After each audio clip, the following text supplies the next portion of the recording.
as a new guy on the team you might not be aware of that are just kind of standard protocol for everyone that's been on this team and is second nature.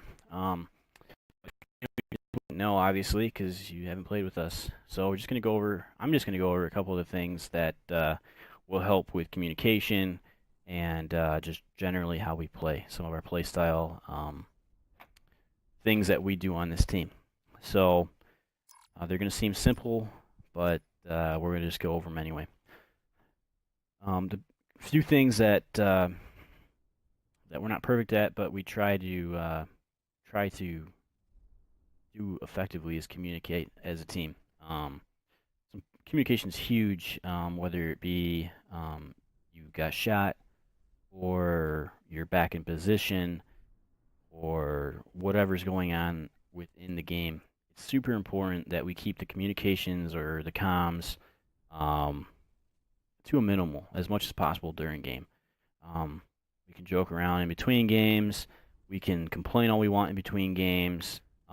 We can, but if we can keep everything professional in terms of when you get shot, when you're back up in position, and what's going on, if we can keep those things professional, it's only going to make us a better team at that time.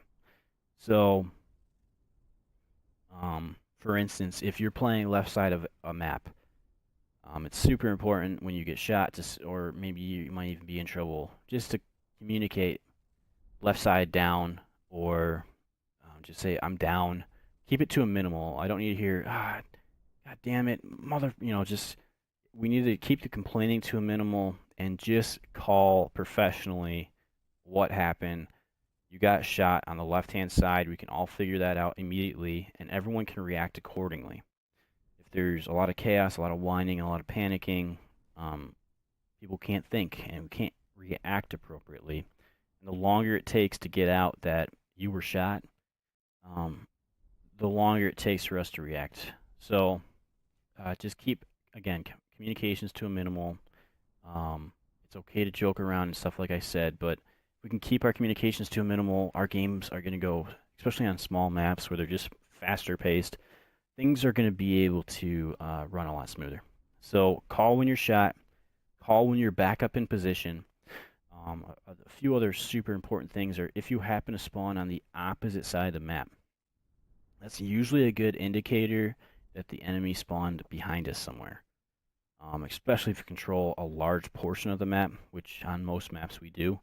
Um, so by calling that out, that is one of the most key call outs at that time because we'll be able to quickly turn around and hopefully mitigate any threats that spawn behind us. So if you spawn on the opposite side, that is a huge call out. Make sure to call that out. Once you are back in position, call it out. Left side's back up. Hey, I'm back in position. Keep it to a minimal. There's no like protocol as to exactly what to say. Just I'm down, I'm up, and make sure people know who you are. If you're a new guy, you might need to specify, hey, left side's back up, or whatever it may be. Um, so those are some of the communication things. I'm sure there's more, but that's a few that I wanted to go over because it just, playing by yourself or playing with other friends, I'm sure you don't have communications rules or whatever you want to call them. In terms of your classes, I'll just kind of go over some of the classes I'm using right now. I use a lot of long range guns with a lot of power and a lot of accuracy. I tend to use the swordfish. You can see my classes vary like pretty much minimally.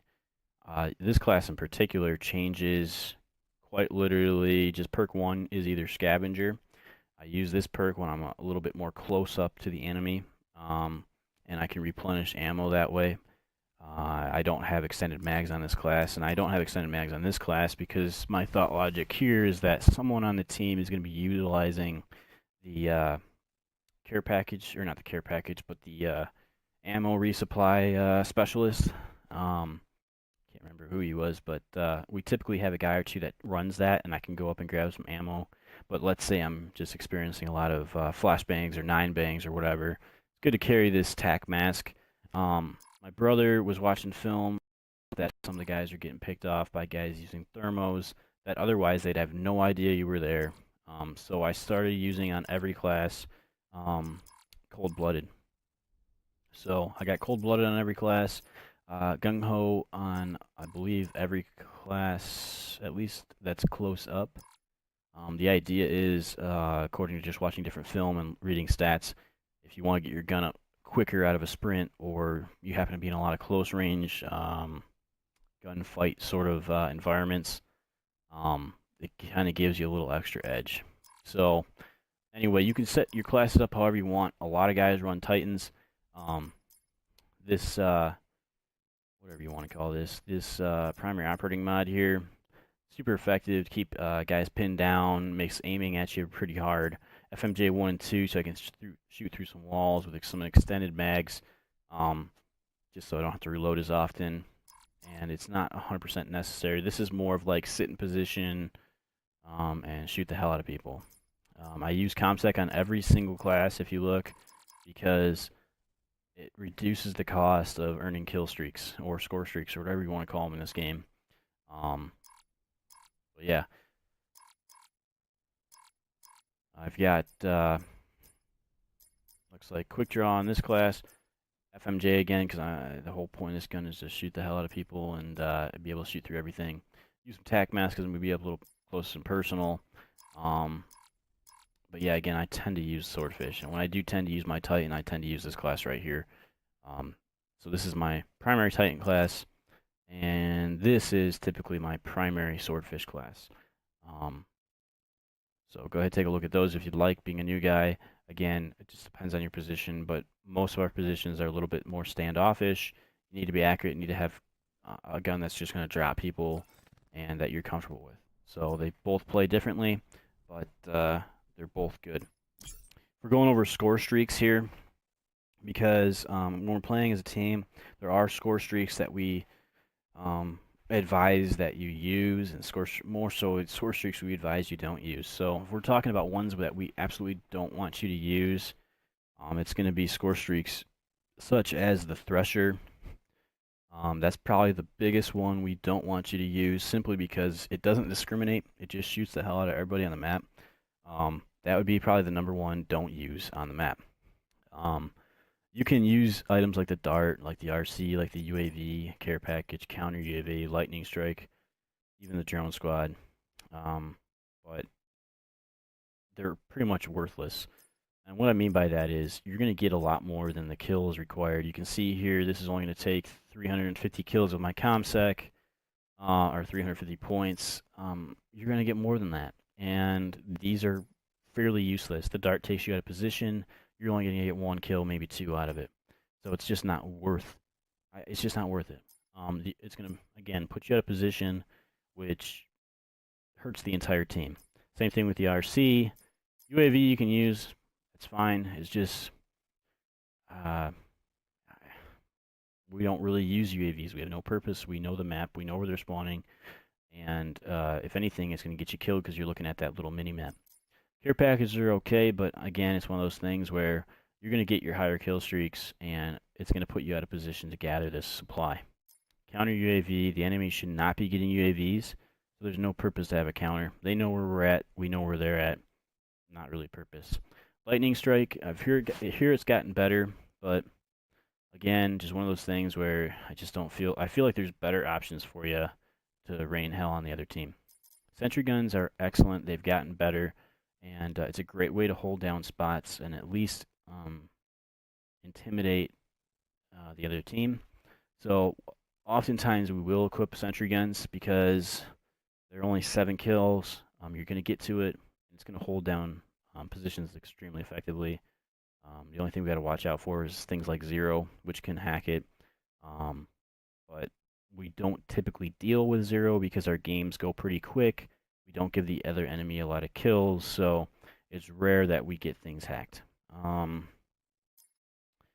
missiles, we kind of have a unspoken rule about these. You can use them, but it's one of those things again where if you're gonna use them, you gotta be ultra careful with them. They tend to be a team killer if you deploy them too high up. No matter even if you're shooting this at the opposite side of the map, a stray missile always tends to blow up a friendly. So if you happen to use this, don't blow up any friendlies. If you do, I'm sure you'll never hear the end of it until you decide to stop equipping it. Drone squad, pretty much useless. It is a lot of points, and it's only going to hover over you. So basically, it's going to steal your kills that you would be making otherwise, which earns you points towards your other kill streaks. And it's not going to be crazy effective because you're playing zones. You're not running around the map. You're playing a zone, and unless they run into your zone, you're not going to get any kills with it. And if you do, it's going to take kills away from your other kill streaks. Sniper's Nest has gotten a lot better, so we do recommend Sniper's Nest. It's one of those things, though, where, for a little bit more points, you can get a chopper. I'll sometimes run the Sniper's Nest and a chopper. Just depends on what map and how I'm feeling that night or whatever. So it's not a bad setup. It's useful. It does take a lot of time in the air. So if we do have things like attack choppers, we can't put those up for a good minute or so. But it has gotten better, so it's definitely worth it. We don't typically use mantises. They're just not worth the money. And again, they do tend to push spawns. So anything that's going to push a spawn, it's important that we call out that we're utilizing that equipment. And then we'll decide as a team if we're going to let it go to the spawn and push spawns, or if we're going to control it and leave it somewhere, like holding a zone. So it's, again, Mantis is just one of those things. You're not going to get as many kills as you think. It's not really worth the money, and there's just better alternatives. Never use the Thresher. It's a team killer. Attack Chopper is an excellent go-to. It's just a devastating weapon.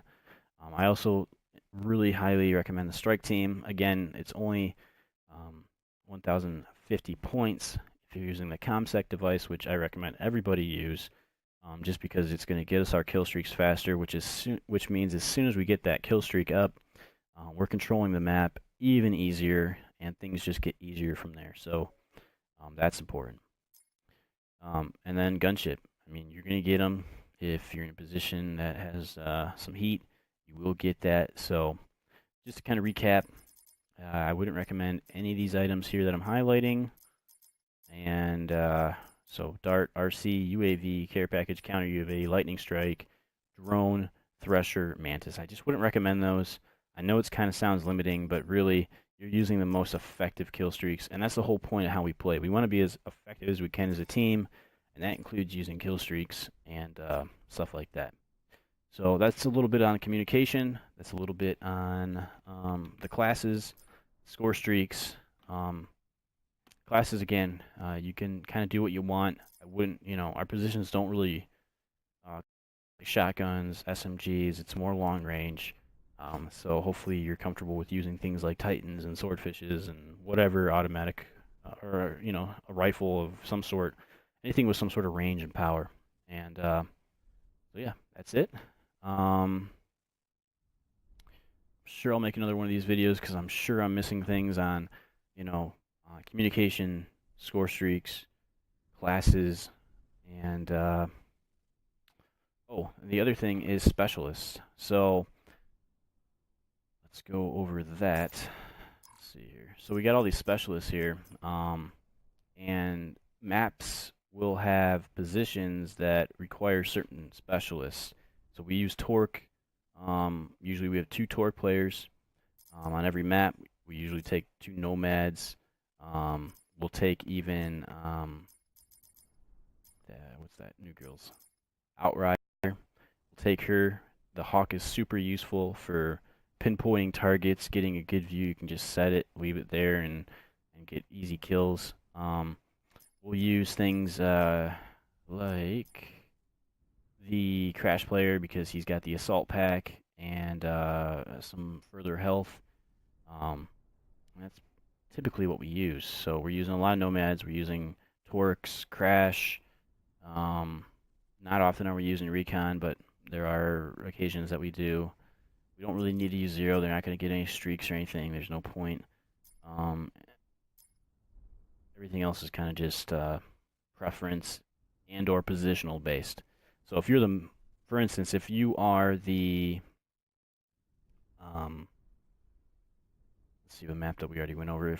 you are the trailer position on firing range, you're going to use torque. And the reason for that is you're going to be able to put razor wire on the left-hand side entrance and put a shield near the middle entrance, the middle of the map entranceway.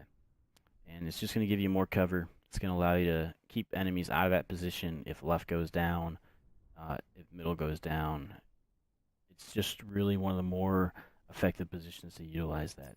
So just know that we're going to call out positions before the map, and we're also going to call out what specialists you should be using in that spot.